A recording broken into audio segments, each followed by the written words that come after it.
Benjamin Netanyahu's 2012 speech addressed growing Middle East instability and Israel's unique role as a democracy rooted in shared Jewish-Christian biblical values.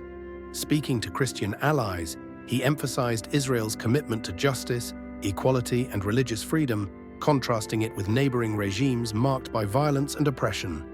He highlighted Israel's protection of minorities, especially Christians, who face persecution elsewhere, strengthening the bond between Israel and its American Christian supporters. This shared heritage reinforced the moral legitimacy of Israel amid regional hostility. Netanyahu warned of threats like Iran's nuclear ambitions and terrorism, presenting Israel and the US as defenders of freedom. Despite Israel's small size, its resilience and global support make it a strong ally, urging steadfast backing to ensure security and a shared future.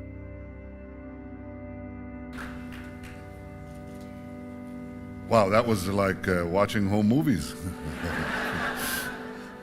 I never expected anyone to actually read that bio.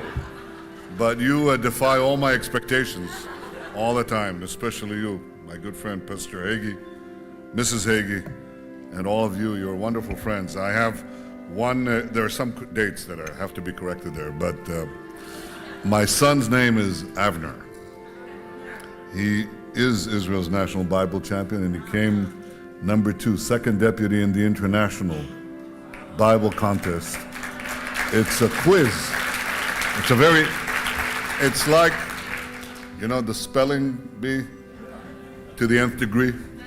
It's very hard, and he, at the age of 15, did this. I have to tell you that he didn't make the world champion because of the Prime Minister's question.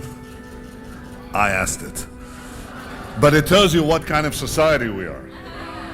And I'll tell you more about that in a minute. I do want to say that I do read the Bible with him. I read it yesterday. We read it every Saturday, actually. Every Shabbat. After lunch, we sit down and we read Parashat HaShavua. How do you say it, Dudu? How do you translate that? The portion of the week. Okay, so we read it. We read Exodus now. And then you have Haftarah. How do you say that? It's the addition from the Bible. This was from Ezekiel. Am I correct? Absolutely. I know. So I draw, like you, enormous reservoirs of strength from the Torah, from the Bible. This is the well from which we drink. This is the stone on which we stand. And I want to thank all of you for standing up for the one and only Jewish state. And I want to thank you, Pastor Hagee. Not only have you stood up for Israel, you've inspired others to stand up as well. First you inspired dozens, then you inspired hundreds, then you inspired thousands, then tens of thousands, then hundreds of thousands, and now the unbelievable number. Christians United for Israel now number 1 million supporters. Congratulations, Pastor Hagee, for this remarkable achievement. I should talk to you more often. And I know this is only the beginning, because there's a dramatic transformation that's taking place in the relationship between Christians and Jews. And for centuries, this relationship was focused on our differences in a tortured past.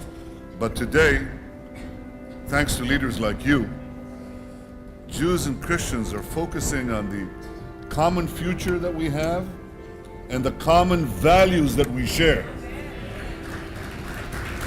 Now you look around the shifting sands of this turbulent, windswept Middle East, and it's clear that these shared values that we have set Israel apart. Just as it's clear that these shared values bring Israel and America together. Now, what are these values? They're values that spring from our common heritage, from the revolutionary ideas that were first formulated in this land millennia ago. One of these ideas that we read about is from the book of Samuel, actually from the second book of Samuel. And I want to tell you about it. In a very oblique way, it touches on the thing that I told you about, the Prime Minister's question. But it's deeper. Now, there was a king in this city. You know his name? King David. Now, he was a great king. But he was not without sin. And one day he was looking out from his terrace in the old city of Jerusalem, David's city. Have you been there? Yes. See these slopes? Well, he's sitting on this terrace and he sees Bathsheba. And he's asked to bring her to him. And after she's with child from him, he says, bring her husband. Her husband is the Uriah, the Hittite, very brave commander in the army of the Israelites fighting in Transjordan. And David says, bring him home, give him a leave of absence. But Uriah, who was brought to Jerusalem, refuses to go home to Bathsheba. He sits, he says, when my men are in battle, I will sleep on the doorstep of my king. So David gives an order to Joab, the military commander, to put Uriah on the front lines, back in Transjordan, near Moab, I think. Or Amman, which is today the capital of Jordan. And this is done. And Uriah dies in battle. And David marries Bathsheba. End of story, right? You're right. Because then Nathan, the prophet, comes to David and he says, now, what would you do to the rich man who takes from the poor man the only possession that he has and that he values, the one land? What would you do to such a man if he took away that one possession from the poor man? He says, well, I'd punish him. And Nathan says to this all-powerful king, you are that man. Now that's a revolutionary statement in human affairs. That's an impossible statement 3,000 years ago, when the world was ruled by all-powerful empires with all-powerful kings and emperors. Who could possibly say that in antiquity and live? Well, Nathan said it to the king and lived. And this was inscribed in our Bible. This is such a revolutionary piece. Power is not all-encompassing. All men are equal under God. All men and all women. Equal under God. With inalienable rights. This is a Jewish concept. It's a revolutionary Jewish concept. And I think that this message took time to resonate throughout the ages, that power is not absolute and that no one is above the law. And those values, like many others, are rooted in the Bible. And they were passed from one generation to another of Jews. They were spread far and wide by Christians. And they eventually helped spark a new era of freedom and progress. I recently went to Holland and learned about one of those sparks. I visited this wonderful old synagogue, the synagogue of Portuguese Jews in Amsterdam. And it's absolutely remarkable. It's very beautiful, and there's a library there. of old Jewish writings throughout the ages. One of them is of Maimonides, the great Jewish scholar, medieval Jewish scholar. Maimonides was read by an Englishman called Isaac Newton. Have you heard of him? Newton not only read Maimonides, he read the Bible in Hebrew. And he decided to recommend this book to a friend of his. His friend was John Locke, the famous philosopher of religious tolerance, the famous writer of religious tolerance. And Locke was influenced by these same ideas that shaped our civilization, that then proceeded to shape the United States of America and the American Revolution and other movements of progress. These are all coming from that same wellspring, with additions, with important changes, with important elaborations, but this is the source. This is the water. The waters of the Shiloh here. The waters of the Shiloh. This is where the Gichon, very good. You're very good. It's terrific. So we are all drinking from that same well. We're all heirs to a great civilization. A civilization that is the source, the wellspring of the values which we so deeply cherish.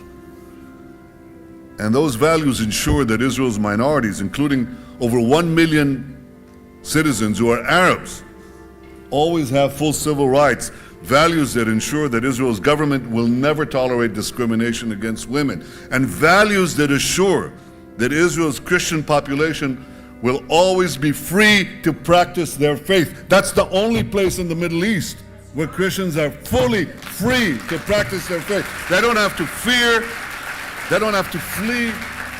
At a time when Christians are under siege in so many places, in so many lands in the Middle East, I'm proud that in Israel, Christians are free to practice their faith and to have a thriving Christian community in Israel. And these shared values set Israel apart from regimes like Syria that butcher their own people mercilessly, and from terror organizations like Hamas and Islamic Jihad and Hezbollah that indiscriminately fire rockets on civilians and hide behind civilians. It's a double war crime. And from countries like Iran, whose leaders foment terrorism and violence around the globe and call for our destruction. I think I don't have to explain to you why this regime must never be allowed to have nuclear weapons. I don't need to explain this to you because you get it. You all get it.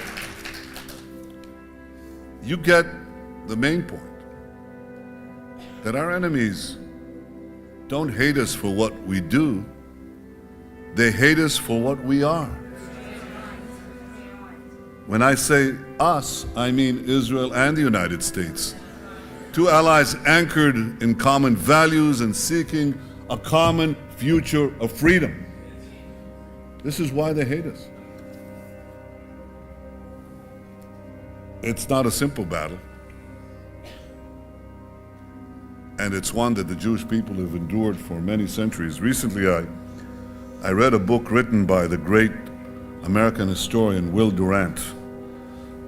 He's well known for these wonderful 11 chapters. It's a masterpiece, 11 volumes, which he entitled The Story of Civilization. But the book I read now was a little thin. I read these books. They're quite spectacular. They were written in the 20s and 30s and 40s, throughout his life. And towards the close of his life with his wife Ariel, he's just a wonderful writer. But this book he wrote towards the end of his life in 1968, after a lifetime of study. He called it The Lessons of History. Now, do you want the good news or the bad news? What do you want first? The bad news, you're like me. Well, the bad news for the Jewish people can be summed up in two words. Numbers count. Big populations have large economies. They have the resources to field large armies. Military power produces political and economic power, which in turn produces more military power. Numbers count. That's bad news for the Jewish people because our numbers aren't that big. And we were more than decimated in the previous century. We're a tiny nation in numbers. We're 6 million in Israel and barely 13 million worldwide. So that's the bad news. Do you want the good news? Yes. I'm sure you want the good news. The Jewish people have always defied the laws of history.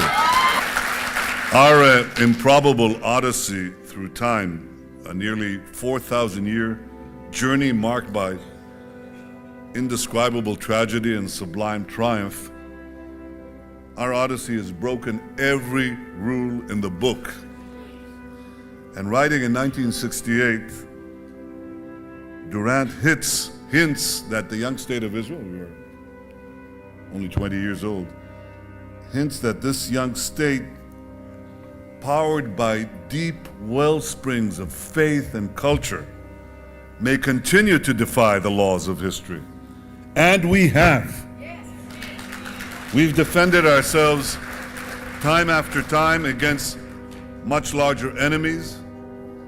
Our innovations have made Israel a technological powerhouse.